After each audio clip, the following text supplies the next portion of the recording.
దేవుడు ఎసుక్కున్న ప్రతి వ్యాధి తొలగిపోతుంది.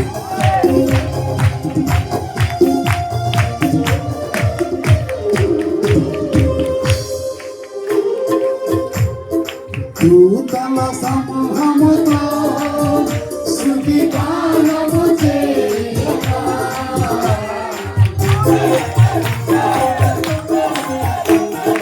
దూతల సమూహముతో స్తుతి గానము చేయగా ఆత్మదేవుడు నాలో ఆనందముతో పొంగిపోయి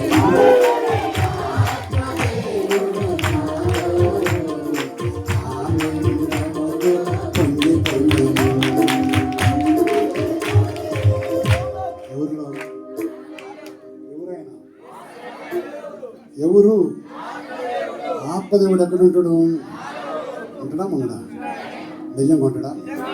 దేవుడు చెప్తున్నాడు, యేసయ్య చెప్పాడు, క్రీస్తు యేసు ఆత్మ ఎవరిలో ఉంటుందో వారు ఆయన ఎరికైన వారు. గలతీ పత్రిక 4వ అధ్యాయంలో 6, 7, 9 త్వరగా మరియు మీరు కుమారులైనందున నాయనా తండ్రి అని మొరపెట్టుతున్న కుమారు ఆత్మను ఏ ఆత్మనిచ్చాడు? తన కుమారు ఆత్మను మనలో ఉంచాను. కాబట్టి నీవు ఒక దాసుడవు కావు, కుమారుడివే. ఎవరు మనం? కుమారుడివే కనుక కుమారుడివైతే దేవుని ద్వారా వారసుడవు. ఎవరికి వారసులము? దేవుని ద్వారా. ఎవరికి వారసులం? యేసయ్యకి వారసులం. ఇప్పుడు మీరు దేవునికి వెరుకున్న వారును దేవుని వెరిగిన వారును మరి విశేషముగా దేవుని చేత వెరగబోయిన వారవి ఉన్నాము. యేసుక్రీస్తు మహిమకలుగాక. దేవుడు నన్ను చూడటం లేదు అని ఎంతమంది చెప్పగలరు? చెప్తారా? ఎవరు చూస్తున్నారు నన్ను? ఎక్కడుండ ఆయన? ఎక్కడున్నాడు? లేదు, మనలో ఉన్నాడు. నాతో మనలో ఉంచాడు. సహోదరి, నాకు మాట్లాడటం రాదు, నాకు భాష రాదు, నాకు బైబిల్ చదవటం రాదు, ఏదో రాదంటే నీతోనే ఉండటానికి ఇష్టపడుతున్నవాడు. నాకు మాట రాదు, నేను నద్దేవాడిని, నాకు ఏమీ తెలియదు. కానీ ఎవరు తెలుసు? నీకేమి కావాలో ఈ అజ్ఞానుడి దగ్గర నుంచి దేవుడు నీతో మాట్లాడి ఆయన నాలుగు నీకు కరుణించిన వాడు, సంఘంలో నిరీక్షణ కార్యం చేసిన వాడు. కనుక ఇప్పుడు మనం ఎవరికి ఎరికైన వారము? ఎరికైన వారు కనుక ఆత్మదేవుడు నాలో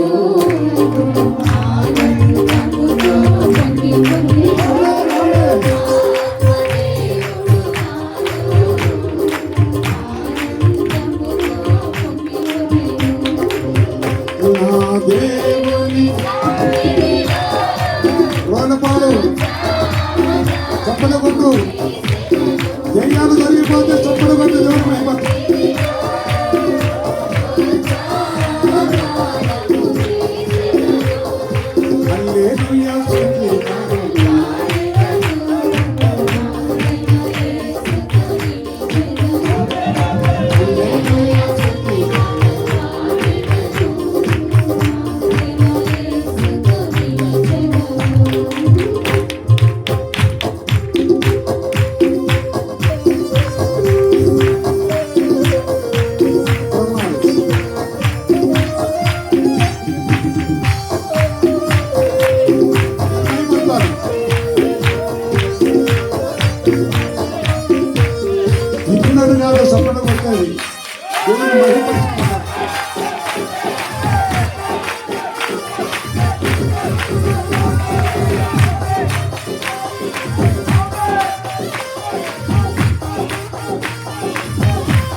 సియోను పట్టణముతో ప్రభు యేసుని కొనియాడేదా.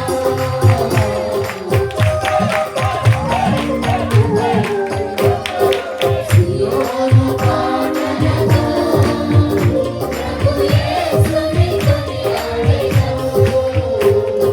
పరలోక నామము చేసెదను, పరిశుద్ధ దేవుని సన్నిధిలో. పరలోక నామము చేసెదను, పరిశుద్ధ దేవుని సన్నిధిలో. పరిశుద్ధ చాలా మంది పరిశుద్ధ సన్నిధిలో పరలోక దేవుని గానములు చేయరు, పిచ్చి పాటలు పాడతారట. ఏం పాడతారు? అందుకనే మన పిచ్చి పాటలు కదా పాడేది. మన మధ్య ఎవరు ఉన్నారు? మన మధ్య ఎవరు ఉన్నారు? ఆయన పరిశుద్ధాత్మ మన మధ్య ఉన్నది కనుక ఆయన దూతలతో పాటు పరలోక గానము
ఎప్పుడు చేస్తాం?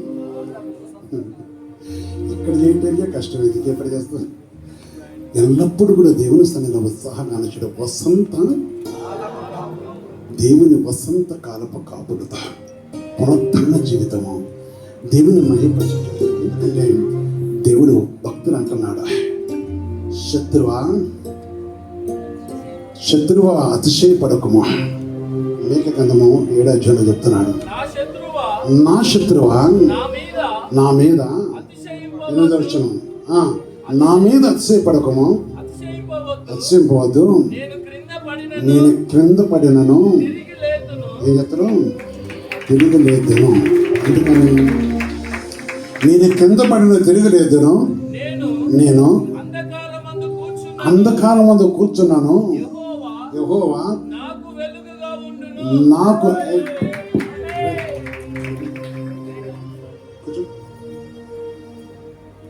యెహోవా నాకు వెలుగుగా ఉండును. ఏమయ్యాడు ఆయన మన మధ్య ఉన్న దేవుడు కనుక ఆయనపై ఆధారపడుతున్న వారికి వెలుగై ఉంటాడు. అందుకని శత్రువా నిన్ను తొక్కక తప్పదు, నేను త్రోసివేయక తప్పదు, నువ్వు నన్నేమీ చేయలేవని భక్తుడు అన్నాడు. అందుకనే దేవుడు చూస్తున్నప్పుడు 18-19 చెప్తున్న ఒక మాట, ఎవరైతే తన శాస్త్రములో